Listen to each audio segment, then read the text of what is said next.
The moment those words reached me, time didn't stop, but my thoughts did.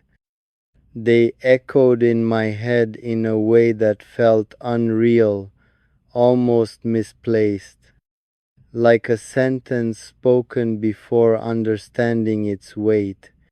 I didn't feel excitement. I didn't feel pride. I felt responsibility because some words are powerful not because of what they ask, but because of what they require you to understand before answering. I looked at her and saw innocence before anything else, not intention, not meaning, just a child's honesty, unfiltered, untouched by the consequences adults spend their lives learning. And in that instant, I knew this wasn't a moment for romance or drama, it was a moment for clarity, care, and boundaries. I realized how easily the world misunderstands moments when context is ignored. How quickly a sentence can be turned into something it was never meant to be. Children repeat what they hear. They express admiration in the purest, simplest way. And it is our duty as adults to protect that purity, not twist it into something else. So my heart didn't race, it steadied. I smiled not because I was flattered, but because I wanted her to feel safe, respected, and understood. I responded with warmth, with kindness, with the reassurance that some promises belong to the future and some questions don't need answers right now. Inside me, something deeper stirred, a reminder of how important it is to be careful with influence, with words, with moments that can be misunderstood by those who don't know how to interpret them yet. This wasn't about me. This wasn't about marriage. This was about maturity, meeting innocence, and choosing protection over ego. I walked away from that moment thoughtful, not shaken, grounded, not confused. Because real character isn't shown when something flatters you, it's shown when something tests your understanding of what's appropriate, what's ethical, and what's human. Some moments aren't stories to be told loudly, they're lessons to be carried quietly, and this was one of them. Later, when the moment replayed in my mind, I felt something deeper than surprise. I felt awareness. Not everything that sounds emotional is meant to be taken emotionally. Not every sentence carries the meaning adults assign to it. Some words are just echoes of innocence, and it's our responsibility to receive them correctly. I thought about how easily moments like these can be misunderstood, reshaped, exaggerated, how quickly intention can be projected where there was none. That thought made me even more certain of one thing. Maturity is not about how you feel, it's about how you respond. What stayed with me wasn't the question itself, but the trust behind it. A child speaks freely only when she feels safe. That safety matters more than any reaction, more than any story someone might try to build around it. Preserving that safety is more important than being seen, praised, or talked about. I realize how much the world needs adults who don't exploit moments, who don't turn innocence into spectacle, who don't feed their ego on attention. True strength is quiet. It protects instead of performing. There was also a personal lesson in it for me, a reminder to slow down before reacting, to choose wisdom over impulse, to remember that influence comes with responsibility whether you ask for it or not. I didn't leave that moment confused, I left it grounded, clear about who I am and who I want to be. Someone who understands boundaries not as limits, but as respect. Someone who knows that some moments are not about answering questions, but about setting the right example. And if that moment ever crosses my mind again, it won't be with shock or pride. It will be with calm certainty that I handled it the only way it should ever be handled, with care, clarity, and humanity. Because some questions aren't meant to be answered. They're meant to be guided gently back to where innocence belongs. After that, I found myself thinking less about the moment itself and more about what it revealed. Not about her words, but about the kind of world we're shaping around children, what they hear, what they imitate, what they believe words mean before they understand their weight. It reminded me how carefully adults must walk, because children don't just listen to what we say, they watch how we behave. I realized that influence is not something you turn on or off. It exists the moment someone looks up to you, even innocently. And once it exists, you are accountable for how you carry it. That accountability doesn't come with applause, it comes with restraint.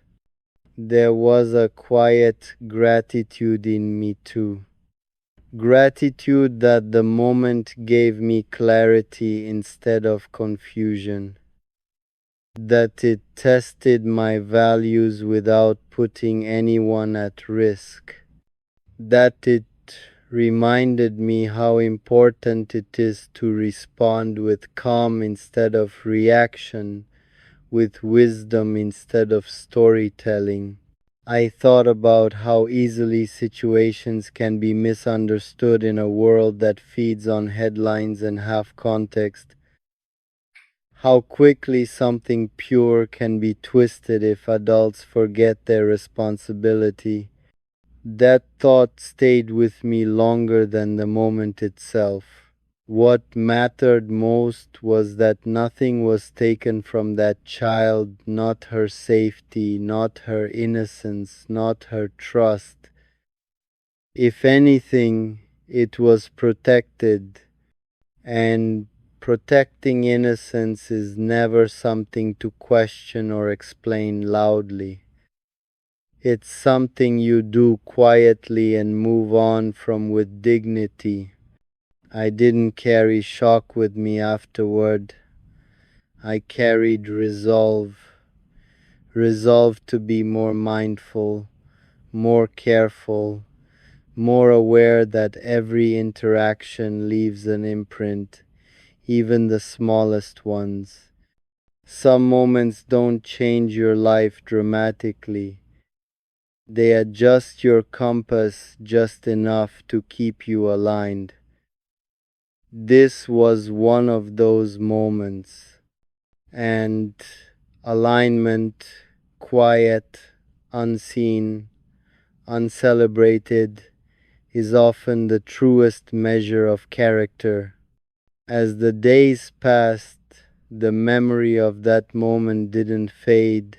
It settled quietly, like a stone at the bottom of a calm river. I realized it wasn't the question itself that mattered, nor the shock I initially felt. What mattered was the awareness it sparked in me, the way it pulled my focus inward, forcing me to examine how I carry myself in the presence of others, especially those who trust me blindly. I thought about the responsibility of influence, how easily a word, a glance, or even a silence can shape perception. Children absorb intention before understanding meaning. They mirror what they see, not just what they hear. And that realization struck me harder than any surprise could. I wasn't dealing with a fleeting moment, I was holding a reflection of the future, fragile and unshaped, and it was up to me to protect it. I felt a profound shift in my perspective. Life had a way of teaching lessons through the most unexpected channels. Sometimes it's not a book, not advice, not even failure. It's a fleeting, simple act that catches you off guard and forces you to pause. That pause, I realized, was where true learning lives. I began to understand that integrity is quiet. It doesn't demand recognition or applause. It doesn't thrive on dramatic gestures.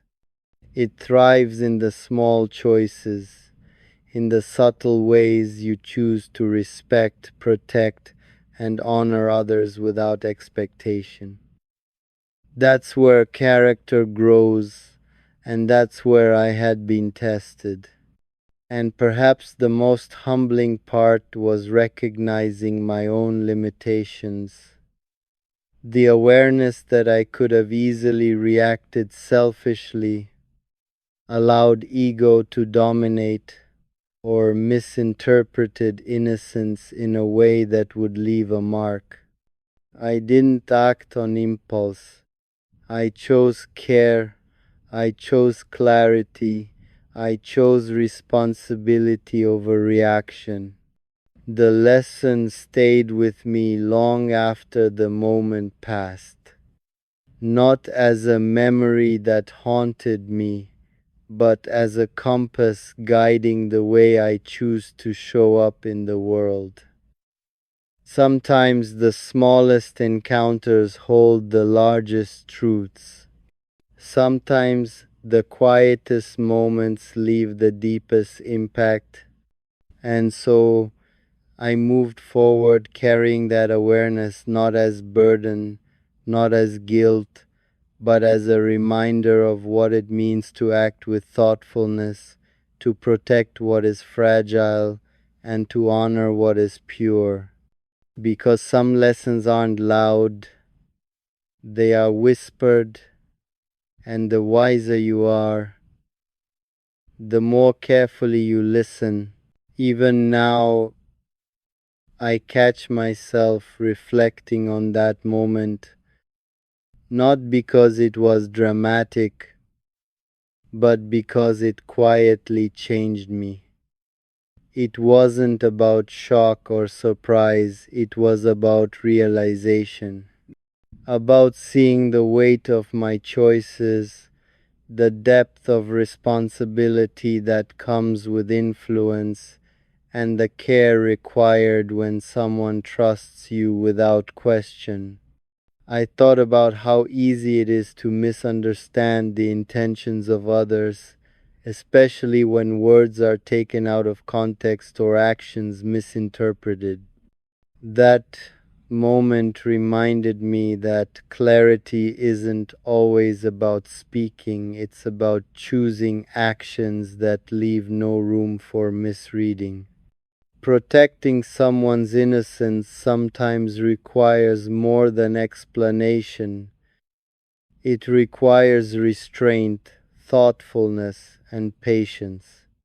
It also made me confront my own habits.